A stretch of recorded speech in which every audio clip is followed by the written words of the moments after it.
જોવા માટે સબસ્ક્રાઇબ કરો અમારી ચેનલ મુદ્રાલેખ ડિજિટલ એજ્યુકેશન.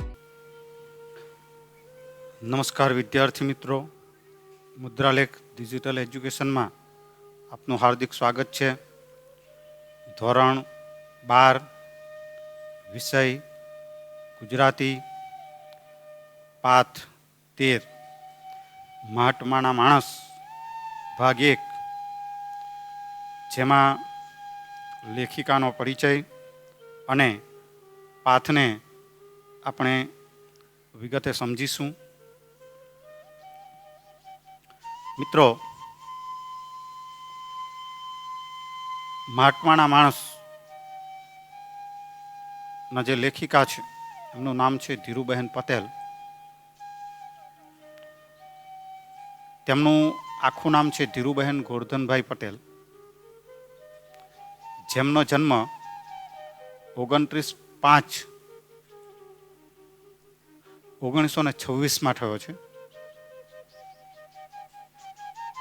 તેઓ ટૂંકી વાર્તા, નવલકથા અને એકાંકિક ક્ષેત્રે યશસ્વી પ્રદાન કરનાર રહ્યા છે.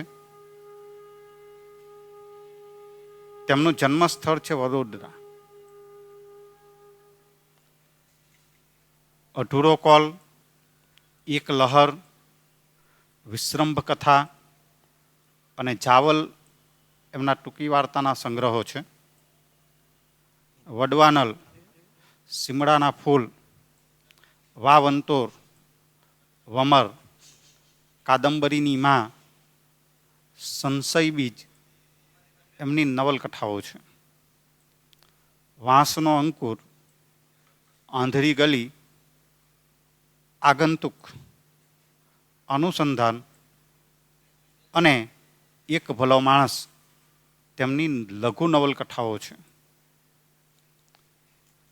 પરદુખ ભંજન પેસ્તનજી, ગગનના લગન તેમના હાસ્યના પુસ્તકો છે. પહેલું ઇનામ, પંખીનો માળો અને વિનાશને પંથે તેમના નાટ્ય સંગ્રહો છે. મનનો માનેલો અને માયાપુરુષ એ 2 સંગ્રહો રેડિયો નાટિકાના છે. ધીરુબેને ભવની ભવાઈ ફિલ્મનું પટકથા લેખન પણ કર્યું છે. નમણી નાગરવેલ એમનો એકાંકી સંગ્રહ છે. બટકનું બચ્ચું, અંડેરી ગંદેરી, ટીપરી ટેન તેમજ મિત્રાના જોડકણા તેમના 12 સાહિત્યના પુસ્તકો છે. તેમણે જે ગુજરાતી સાહિત્ય સર્જન કર્યું છે એ ગુજરાતી સાહિત્યની ભેટના સન્માનમાં તેમને રણજીતરામ સુવર્ણચંદ્રક, અકાદમીનો સાહિત્ય ગૌરવ પુરસ્કાર તેમજ સાહિત્ય અકાદમી દિલ્હીના એવોર્ડ એનાયત થયા છે.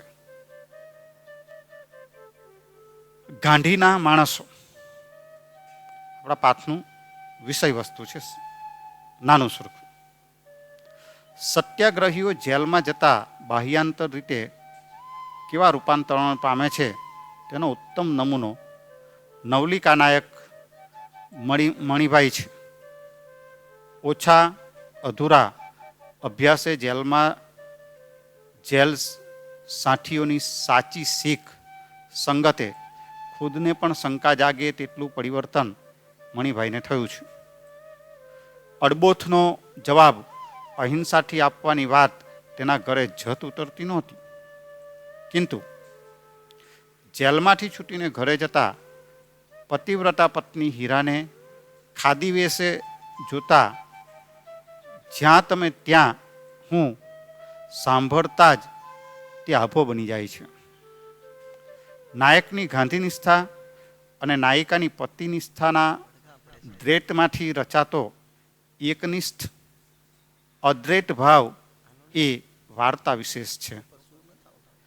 જેલ જીવનની રાજકીય પરેશાની અને કુટુંબ જીવનની સામાજિક વિતંબણાઓ વચ્ચે સ્વસ્થ તટસ્થ રહીને ભારત માતાની આઝાદી માટે મથતા મળતા સ્વાતંત્ર્ય વીરોની ઝાંખી આ નવલિકા કરાવે છે. મિત્રો,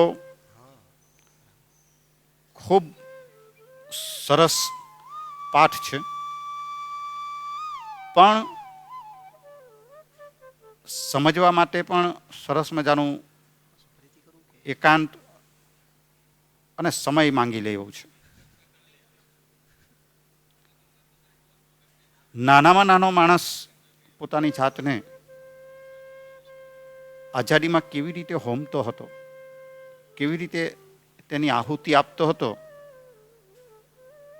એનું એક અદ્ભુત ઉદાહરણ છે. માણસમાં ત્યારે કેવો કેફ હતો એની પણ એક ઝાંખી કરાવે છે. અને એટલે જ આવા ઘણા બધા નાના મોટા શહીદોની જે આહુતિ અપાય છે એને કારણે જાણે આપણને આઝાદી મળી હોય એવું અહીંયા આપણી લેખિકા કહેવા માંગે છે. આપણા આ નવલિકાનો જે નાયક છે મણિભાઈ, એ જેલમાં છે. આઝાદીની લડતમાં ઝંપલાવ્યું છે. ઘરના વડીલોનો સહકાર નથી અને તે સમયને કારણે લોકો આવું કામ કરીને આવનારને આવકારતા પણ નથી. હા, જેમને ખબર છે એ લોકો એને સન્માને છે,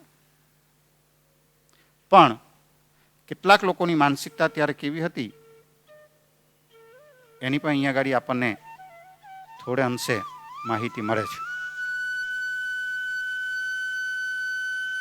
આઝાદીની લડતમાં જોડાયા પછી જેલમાં જવાનું આવે છે અને જેલમાં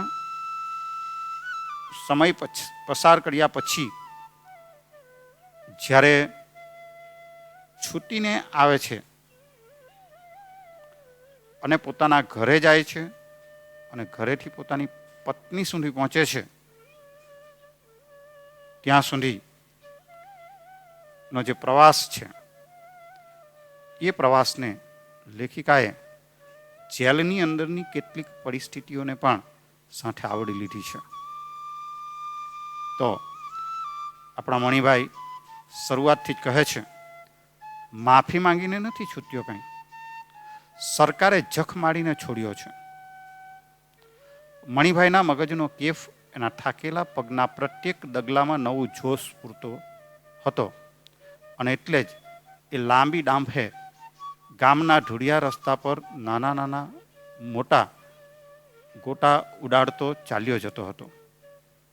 બાકી એના શરીરમાં તો રહ્યું તું જ શું? વધારે ખેંચીશું તો એ થાથરી પર જ બહાર નીકળશે એવો ડર ન લાગ્યો હોત તો સરકારે એને હજી છોડ્યો ન હોત. હજી એ ચક્કી પીસતો હોત, દંડુકાના માર ખાતો હોત, કાંકડીવાળા રોટલા તરછોડીને ઊભો થઈ જતો હોત અને એ બદલની નવી નવી શિક્ષા સહેતો હોત. મણિભાઈને મુક્ત કરવામાં આવ્યા છે, પણ એ માણસનો જે મિજાજ છે એ મિજાજ પણ લેખિકાએ બહુ સરસ રીતે આપણી પ્રત્યક્ષ કરેલો છે. અને એ મિજાજનો જે કેફ છે, નશો છે, એ નશો એના મગજની અંદર રમી રહ્યો છે અને એટલે જ એના પોતાના મગજની અંદર જુસ્સાથી જાણે બોલતો એમ કહે છે કે માફી માંગીને નથી છૂટ્યો, સરકારે છોડવો પડ્યો છે. આ પરિસ્થિતિમાં એના જે થાકેલા પગ છે એ એના મગજની અંદર રહેલો જે કેફ છે એ કેફ એને વધારે જોરથી ચલાવવા માટેનું જોશ પૂરતા હતા. અને એટલે જ એ લાંબી ડાંફે એટલે લાંબા પગે મોટા ડગલા ભરીને ગામના ઢૂળિયા રસ્તા પર નાના નાના ગોટા ઉડાડતો, ધૂળના ગોટા ઉડાડતો એ ચાલ્યો જતો હતો. બાકી એના શરીરમાં કંઈ હતું નહીં. એના શરીરમાં કંઈ જ હતું નહીં. જો એને કદાચ કોઈ ધક્કો મારે કે આમ જોરથી મારી દેવામાં આવે તો એ કદાચ પડી પણ જાય. અને એટલે જ સરકારના જે જેલના જે અધિકારીઓ હતા એમને એવું લાગ્યું કે જો આને વધારે પડતો જેલમાં વધારે પડતો રાખવામાં આવશે તો એને ઠાઠડી પર જ બહાર કાઢવો પડશે. ઠાઠડી એટલે માણસ મૃત્યુ પામે અને એ મૃત્યુ પામેલા માણસને પોતાના ઘરેથી એને સ્મશાન સુધી પહોંચાડવા માટે જે સાધન ઉપર રાખવામાં આવે એ સાધનને થાથડી કહેવામાં આવે છે. તો સરકારે એને હજી છોડ્યો ન હોત. જો સરકારને બીક ન હોત કે આને જો વધારે રાખશું તો એ મળી જશે એવી બીક જો ન હોત તો સરકારે હજુ એને છોડ્યો હોત નહીં. હજી એ ત્યાં ચક્કી પીસતો હોત, પોલીસ લોકોના દંડુકાઓનો માર ખાતો હોત, કાંકડીવાળા રોટલાઓ તરછોડીને, એટલે કે કાંકડીવાળા છે એમ નથી ખાવા, આમ ગુસ્સો કરીને એ જે ગુસ્સો કરતો હતો એના બદલામાં એ નવી નવી શિક્ષાઓ સહન કરતો હોત. પણ એ બધાનું એને મન કંઈ નહોતું. એનાથી નહોતી સહેવાતી તે ગાર. નાનપણથી જ એની તાસીર હતી કે પણ આ બધા બાબતમાં એને બીજી બધી કોઈ બાબત નડતી નહોતી. પણ એને વધારે પડતો ગુસ્સો લાવવા માટે કોઈ જવાબદાર કારણ હોય તો એ જેલના અધિકારીઓ તરફથી ગાળ બોલવામાં આવતી, અપશબ્દો બોલવામાં આવતા, એ અપશબ્દો એનાથી સહન થતા નહોતા. એને મારવામાં આવે, એને કાંકડીવાળા રોટલા ખવડાવવામાં આવે, એનાથી એને કાંઈ વાંધો નહોતો. પણ કોઈ અપશબ્દ બોલે તો એને સહન કરી શકતો હતો નહીં. અને સહન નહોતો કરી શકતો એની પાછળનું પણ કારણ દર્શાવતા એક લેખિકાએ કહ્યું છે કે નાનપણથી જ એની તાસીર એવી હતી, એની પ્રકૃતિ જ એવી હતી, અને એ પ્રકૃતિ એની નાનપણથી જ એવી હતી કે કોઈ એને અપશબ્દ બોલે એટલે એક ક્ષણિકમાં ગુસ્સે થઈ જતો હતો. કોઈનો તોછડો બોલ સાંભળતા જ લોહી કૂડી ઉઠતું. એમાં ને એમાં માસ્તરના માથામાં સ્લેટ મારીને નિસાર છોડી દીધેલી. એમાં ને એમાં ત્રિભુવન વાણિયાની નોકરી છોડી દીધેલી. જીગરજાન ભેરુને મોહેથી પણ ગાળ ન સાંભળનારો આ મણિભાઈ અને એને જેલમાં 2% વળદરો ઘડીએને વાળે ધમકાવતા, પાપણના પલકારા જેટલી જ નિયમિતતાથી ગાળ દેતા મણિભાઈથી એ ન સહેવાતું. જંગલી ઘોડાનું ટોળું ધરતી ગમરોળતું દોડી આવતું હોય એવો એક પ્રચંડ આવેગ એના મનમાં જાગતો અને એનું શરીર કાબૂમાં ન રહેતું. સત્યાગ્રહીની આચાર સંહિતાના ચિથરે ચિથરા ઉડી જતા એવે વખતે કોઈ સામાન્ય માણસનો તોછડો શબ્દ એ જો સાંભળી જાય, એના મિત્રનો હોય કે પછી કોઈનો પણ હોય, તો એનું લોહી ઉકળી ઉઠતું, એટલે કે એ ગુસ્સે થઈ જતો. અને એવી જ પરિસ્થિતિમાં એણે અભ્યાસ માટે જે સ્કૂલે જતો હતો એ સ્કૂલમાં પોતાના જે શિક્ષક હતા, માસ્તર હતા, એમને માથામાં સ્લેટ મારીને ભણવાનું છોડી દીધેલું. આવું જ લોહી ઉકળતું રહેતું હોવાને કારણે, ગુસ્સો આવતો રહેતો હોવાને કારણે નોકરીએ લાગેલા ત્રિભુવનદાસને ત્યાંથી પણ તેમણે નોકરી છોડી દીધેલી. જે માણસ પોતાનો એકદમ નજીકનો જીગરજાન પોતાનો જીવ આપી દે એવો મિત્ર હોય, એવા મિત્રના મોઢેથી પણ એ ગાળ સાંભળવા માટે તૈયાર નહોતો, અપશબ્દ સાંભળવા માટે તૈયાર નહોતો. એવા આ મણિભાઈને અત્યારે જેલમાં 2% વરદળો ઘડીએ અને ઘડીએ ધમકાવતા અને આપણા આંખના પાપડોના પલકારા મારી શકીએ એટલી વારમાં નિયમિત રીતે અપશબ્દ બોલતા, ગારો દેતા. મણિભાઈથી એ ન સહેવાતું. મણિભાઈ આ વસ્તુ સહન કરી શકતા હતા નહીં. અને આ વસ્તુ જ્યારે સહન ન કરી શકતા હોય ત્યારે જેમ જંગલની અંદર એક સાથે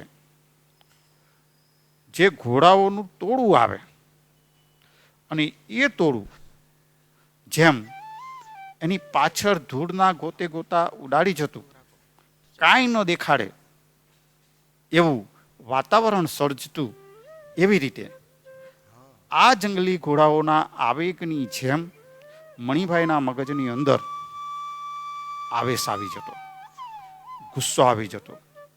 અને જેમ એ ગુસ્સાની પાછળ એ ગુસ્સાથી શું પરિણામ આવશે એ જોઈ નહોતું શકાતું. જેવી રીતે ઘોડાઓનું જે ટોળું છે એ આગળ વધે છે અને પાછળ જે ધૂળના ગોતે ગોટા છે એનાથી પાછળની પરિસ્થિતિ જોઈ શકાતી નથી, એમ આ આવેગ પછી લેવાયેલા પગલાં દ્વારા શું પરિસ્થિતિનું સર્જન થશે એ જોઈ શકાતું નથી. એવા પ્રચંડ આવેગો એના મનમાં જાગતા અને એનું શરીર બેકાબૂ બની જતું. સત્યાગ્રહીની આચાર સંહિતાના ચિત્રે ચિત્રા ઉડી જતા એ વખતે. અને આવું થાય ત્યારે સત્યાગ્રહી જે માણસ હોય એણે જે નિયમ પાલન કરવાનું છે એ નિયમ પાલનના ચિત્રે ચિત્રા ઉડી જતા. એ પછી મણિભાઈ ઉપવાસ કરતો. એના કરતાં ઉંમરે મોટા વિદ્વાન અને જેમણે ગાંધીજીનું પડખું સેવેલું હોય એવા કેદીઓ પાસે જઈને એની શાંત વાણી સાંભળતો અને લજવાતો. એણે 1000 વાર નિર્ણય કર્યો હશે કે ફરી આવું ન બનવા દેવું.